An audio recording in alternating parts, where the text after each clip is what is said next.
Hello, Cavs. How you guys doing today? My name is Quintin. I want to introduce you my co-host. Paige Murray. Okay, so what we're going to be doing today is talking about two different Spanish-speaking countries. One is going to be the Dominican Republic, while the other one is going to be Cuba. Now, there's a lot of nice, wonderful information that you guys can gather today, and we hope that we enlighten you with information talking about Cuba and the Dominican Republic. Well, Paige, did you know that the official name for the country of Cuba is the Republic of Cuba? And it's the largest island in the Caribbean with 4,000 other small islands that make it up. Wow, I didn't know that. Only time that I've ever heard about Cuba is when we were talking about it in our history class. Just talking about the Cuban Missile Crisis with JFK. Oh, really? That was really enlightening too. It really was. But did you know that the Dominican Republic occupies the eastern 2/3 of Hispaniola, which it shares with Haiti? And it's almost the size of Vermont and New Hampshire combined. Wow, that's a pretty big place. Yeah. Now, the capital of Cuba is Havana, also known as La Habana. It's populated with over 11 million different people.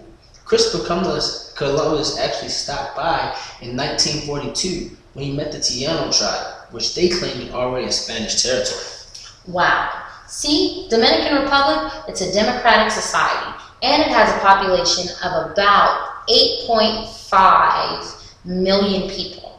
And also, Christopher Columbus also explored the Dominican Republic in his first voyage in 1942, as well as it sounds like it did in Cuba. So it seems that Christopher Columbus did a lot of sailing in 1492, which seems pretty cool. So to say that both Cuba and the Dominican Republic were both discovered in his first voyages of 1492 seems to be pretty cool to me. But, by the way, the capital of the Dominican Republic is Santo Domingo. So, I think that's pretty awesome. Yeah, that's pretty cool. Christopher Columbus made quite a few stops before he got here in America.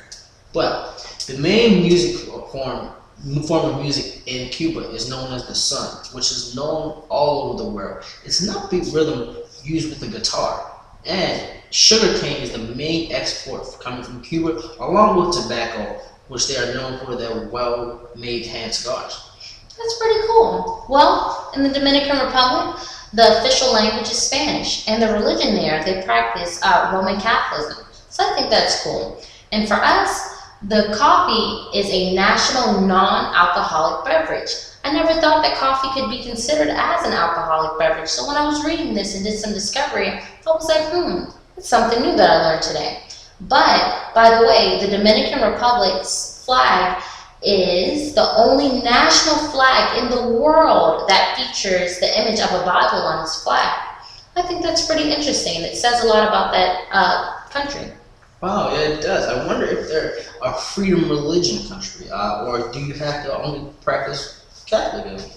Also, with Cuba, nickel is one of their most important minerals because it's used in a lot of things. Also, when it comes to food in Cuba, everything has come out on the same dish at the same time.